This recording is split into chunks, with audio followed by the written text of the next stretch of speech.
Father in heaven, it's no secret at all. When you think of your children, how far they are from home.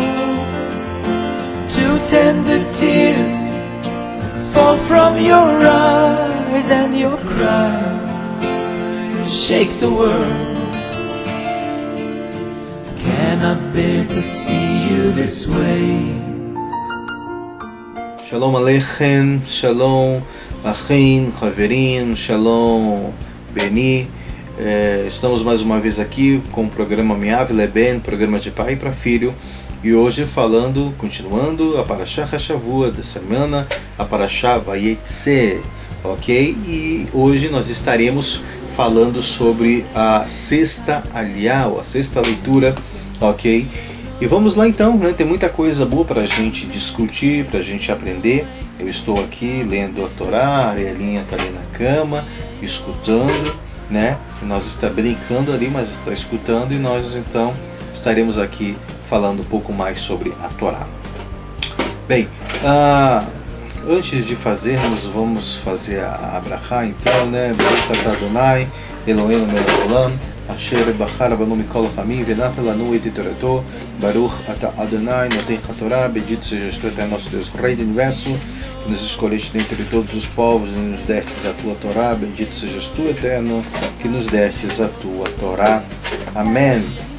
Bem, a sexta leitura, ou a sexta aliyá, ela começa então com Yaakov, demonstrando que Yaakov partiu, né, ele com seus filhos e suas mulheres. Mas olha que interessante, no versículo, então, portanto, aí o capítulo 31, do 15 ao 24, mas praticamente aqui no versículo 17, onde começa a sexta leitura, aqui diz o seguinte, a Torá: então Yaakov partiu, colocou seus filhos e suas mulheres sobre seus camelos. E os nossos sábios vão nos ensinar aqui porque a Torá fala que Yaakov colocou seus filhos e as suas mulheres. Isso daqui faz parte também da essência judaica. Qual é essa essência judaica que está apresentada aqui na Torá?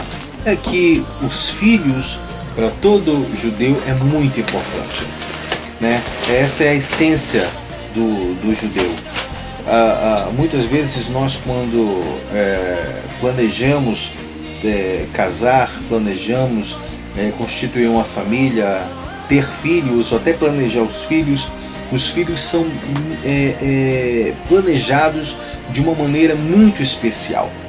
Eu sempre costumo dizer para algumas pessoas que meus filhos não nasceram do acaso, não nasceram frutos de um relacionamento, né, de um assanhamento, ou simplesmente do fato de que um homem querer deitar com uma mulher e amar e namorar e etc. Não, eu sempre tenho orgulho de dizer que meus filhos foram projetados desde o primeiro momento, dia, hora, data, local.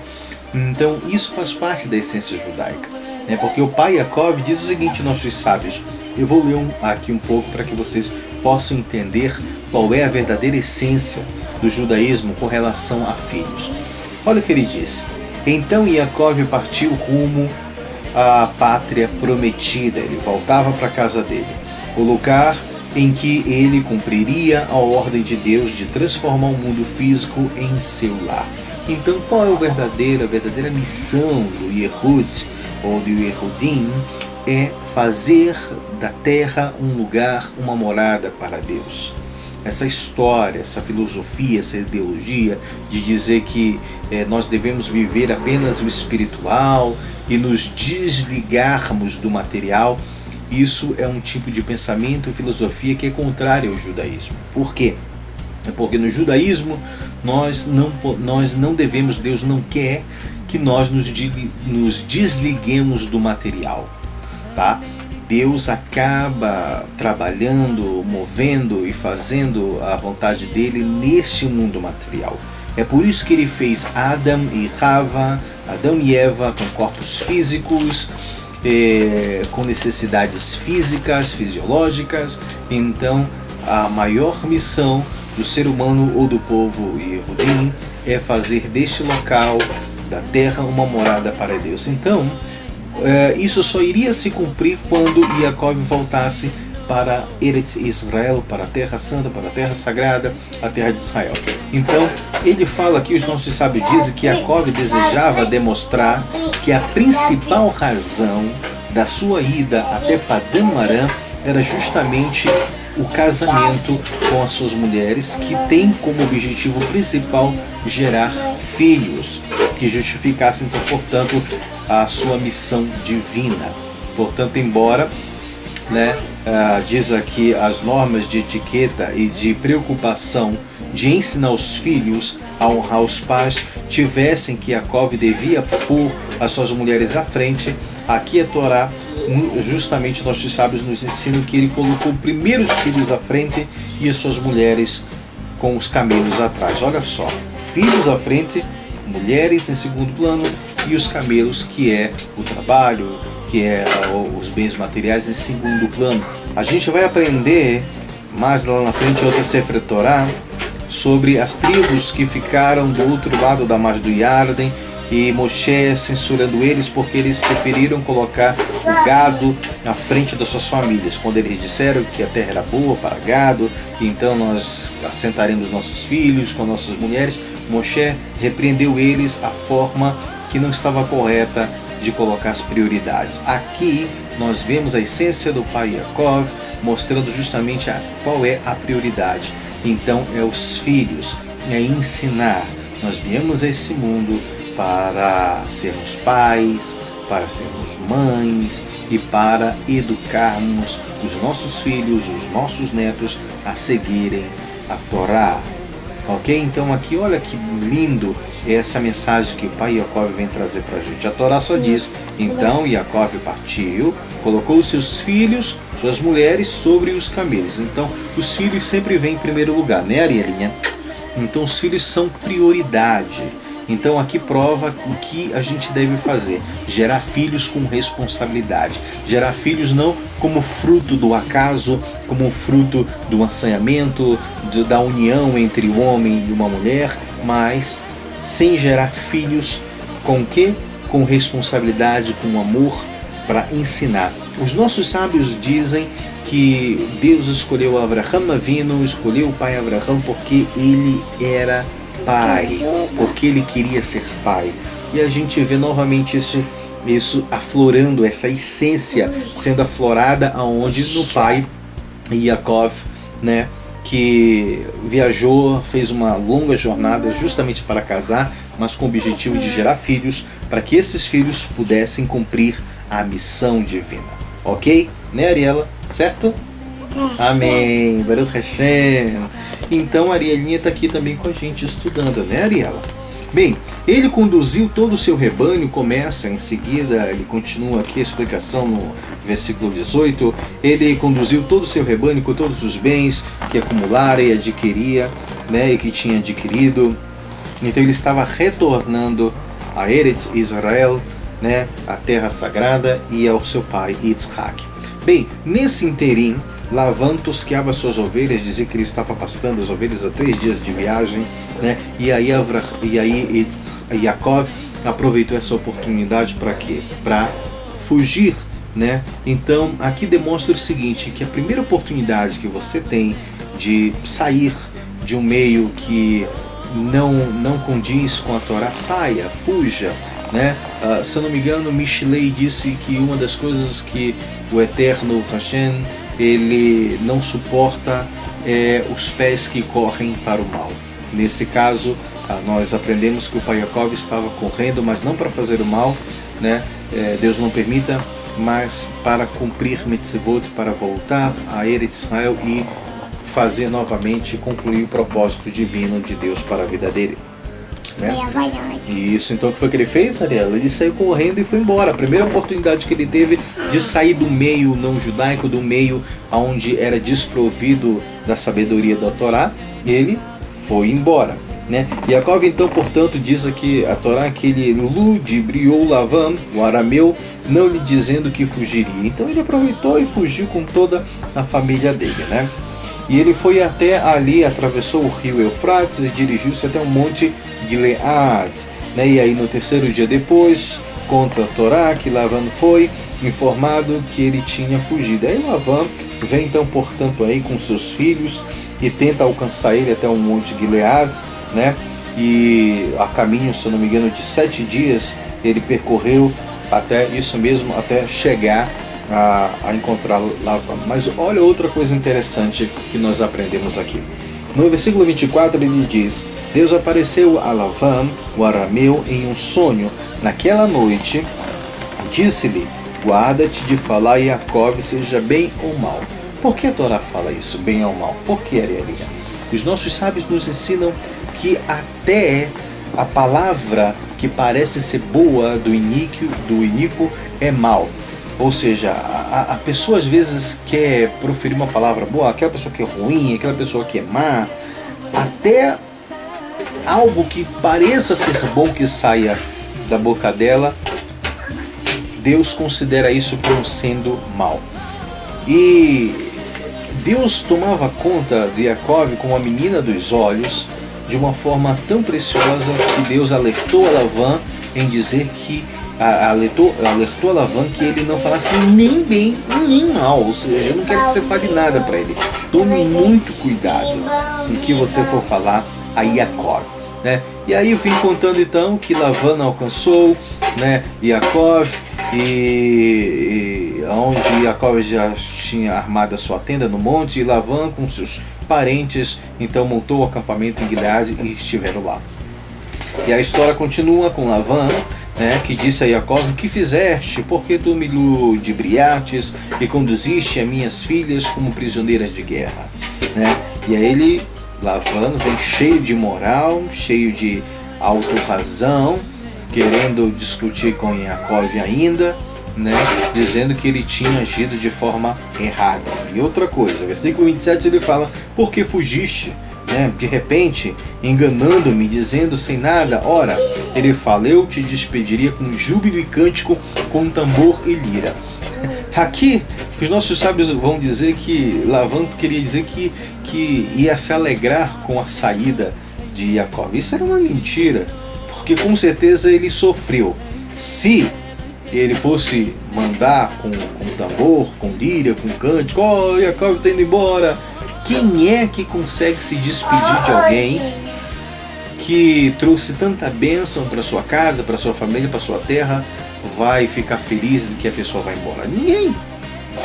Nem o povo do Egito ficou alegre quando o povo Yehudim saiu do Egito, né? Eles acabaram expulsando, mas eles estavam expulsando de má vontade, porque eles não queriam, porque até o trabalho escravo do Yehud, ou dos judeus, dos hebreus, dos Yehudim, era benquisto ali na sociedade de Mitzrayim, do Egito. Então aqui a gente vê nas palavras o próprio Lavan se condenando, né, dizendo que iria despedir com cânticos, e isso não era verdade, né? Bem, nem sequer, ele fala, nem sequer me deixaste beijar meus filhos, filhas, agora agiste tolamente, etc. E fica toda aquela enxurrada de palavras ali vãs, né? Bem, tendo ele fala, né, para Yaakov, dizendo que ele tinha poder nas mãos de acabar, de fazer algum mal a Yaakov, mas o Deus de vosso pai falou-me ontem à noite, dizendo: guarda-te com Yaakov, de falar a ele, seja bom ou mal. Então aí ele reconhece a soberania de Hashem, do Eterno, na vida de Yaakov mais uma vez, e ele se resguarda de realmente fazer algum mal a Yaakov. E aí Lavan vem justamente lembrar a Yaakov porque ele ansiava frequentemente pela casa de seu pai. Aqui parece que Yaakov não desejava isso, mas Yaakov, segundo nossos sábios, ele desejava todos os dias voltar para a casa do pai, voltar para a terra de Israel, justamente para cumprir o propósito divino, tá? E aí Lavan, sem encontrar nenhum pretexto, sem encontrar nenhuma justificativa autêntica, aí ele apela para os deuses. Por que tu me roubaste os deuses? Né? Como se Yaakov precisasse disso. Lavan sabia que Yaakov não acreditava, mas ele insistiu em denunciar, ele insistiu em acusar Yaakov de algo que Yaakov nem sonhando, nem passava, nem pintado de ouro, como diz o ditado popular, iria fazer isso, né? E aí a Torá continua falando que Yaakov respondeu, aí Yaakov ficou chateado e disse a Labã, porque tive medo. Aí, antes disso, os nossos sábios vão dizer que a essência judaica, todo judeu responde as respostas segundo a ordem do que foram perguntadas. E Rudim, um judeu, sempre responde dessa forma, ok?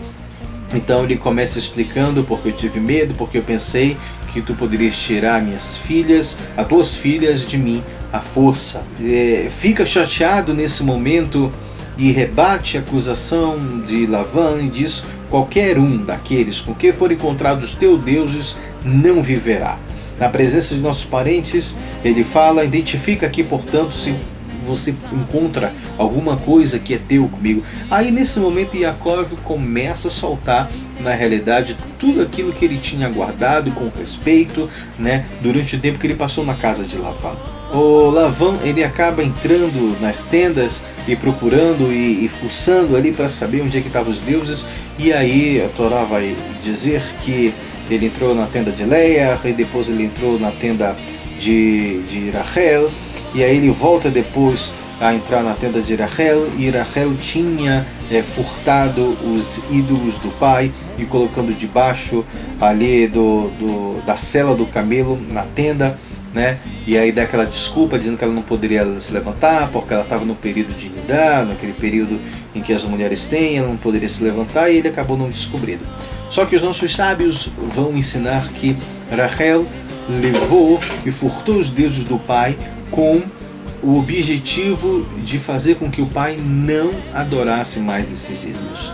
Algumas pessoas antissemitas aí dizem que olha aí, Rachel foi lá, roubou os ídolos porque ela queria adorar os ídolos. Não, não é isso não. Os nossos sábios dizem que ela furtou justamente com a esperança de desaparecer com esses ídolos para que o pai se salvasse da idolatria e não tivesse mais a oportunidade de adorar esses ídolos.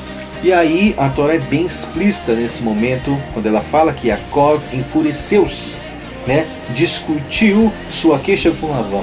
É muito interessante, eu me emociono muito quando eu vejo essa passagem de Yaakov, porque ela mostra também a essência do judeu, a essência de cada judeu. Lembra que na aliá passada eu falei que se eu for culpado, eu assumo a minha culpa, eu vou até o fim. Mas se eu não sou culpado, se eu não tiver culpa nesse cartório, o judeu vai até o fim e vai brigar e vai se defender. Quer ver uma coisa que mais indigna um judeu, um Yehudi, é justamente isso, é você cobrar dele aquilo que você não passou. É a cobrança indevida. Então, Yaakov aqui nesse momento discute, enfurece e diz a Laban, né, falou abertamente, diz a Torá, a Lavan, e disse: qual é o meu crime? Qual é a minha culpa? Por que me persegues implacavelmente? E ele acaba falando: que foi que eu te fiz, né?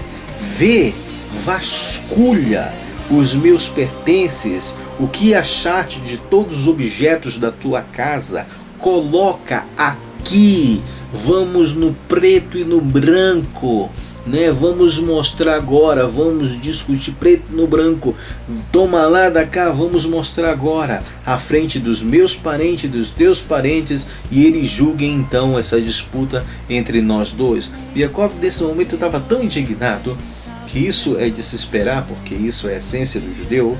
Ele pega e fala: vamos, mostre aonde me aponta o erro. Se eu estiver errado, eu reconheço, mas se eu não estiver errado, me aponta, me prova. Então, os nossos sábios dizem que a nossa fé, a religião judaica, ela é exata, ela é ação, ela é fato. Não existe meio judeu, não existe aquilo halachá, ela é concreta, ela é fato. Se não seguir, se não fizer, não é.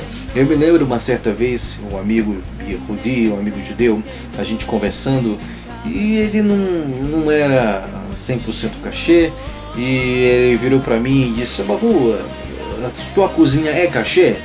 Você vive kashrut? Na época eu tinha algumas dificuldades de viver kashrut e disse: olha, eu vivo 50%. Ele disse: não vive. A minha cozinha não é cachê, a sua não é cachê. É ou não é cachê? Não existe esse meio termo. Então, a nossa fé ela é exata. Então, todo judeu ele vive nessa exatidão. Ou é ou não é. Com a Shem é desse jeito, é 8 ou 80, né? Então vamos continuar aqui, e aí ele começa a falar novamente, é muito calorosa esse momento aqui, a discussão, a narração, né? As palavras de Yaakov, ele fala, esses 20 anos que estive contigo, tuas ovelhas e cabras jamais perderam uma cria. Eu nunca comi um carneiro de teus rebanhos. Ele vai falando mais de minhas mãos, né? Você requeriu que fosse, tanto que fosse roubado de dia ou de noite. Assim eu existia, eu vivia integramente. Eu era consumido durante o dia pelo calor escaldante, e a noite a geada e o sono se ausentavam de meus olhos. Olha que emocionante isso daqui. Que duro, será que eu e você, a gente trabalha dessa maneira? Aqui a gente vê uma das características do pai Yaakov, era um homem de trabalho, né? De um dia o calor escaldava, consumia ele a geada e o sono se ausentava dos meus olhos, ele diz. Estes 20 anos estive na tua casa, 14 anos trabalhei para ti por 2 filhas, né? 7 por uma, 7 por outra, e 6 anos por teus rebanhos, e mudastes. E aí ele fala: eu trabalhei honestamente e você me mudou o meu salário 100 vezes. E aí ele finaliza com algo maravilhoso que ele diz: se não fosse Hashem, se não fosse o meu Deus, Elohai, se não fosse o Deus de meu pai, o Deus de Abraham, né? O temor de Yitzhak não tivesse comigo, ele fala: agora tu terias me enviado de mãos vazias. Mas Deus Deus viu a minha aflição e a labuta, olha só, era a aflição e labuta de minhas mãos, e ele te repreendeu ontem à noite. E aí encerra a sexta leitura, sexta aliá, e aí depois Lavan vem dando o seu discurso. Baruch atah Adonai Eloheinu melech haolam asher natan lanu torat emet vechayim lo natah betochenu. Baruch atah Adonai noten hatorah. E aqui a gente encerra a nossa sexta leitura. Amanhã tem a sétima aliá, a sétima leitura, e a gente vê como é interessante a Torá. A gente tem muita coisa para aprender. Reveja esse vídeo novamente, aprenda. Cada vez que você tiver dúvida, volte, assista, porque eu sempre digo que Hashem Emet, Torá Emet, Moshe Emet. O Eterno é verdadeiro, a Torá é verdadeira e Moshe é verdadeiro. Você quer saber a resposta dos seus problemas?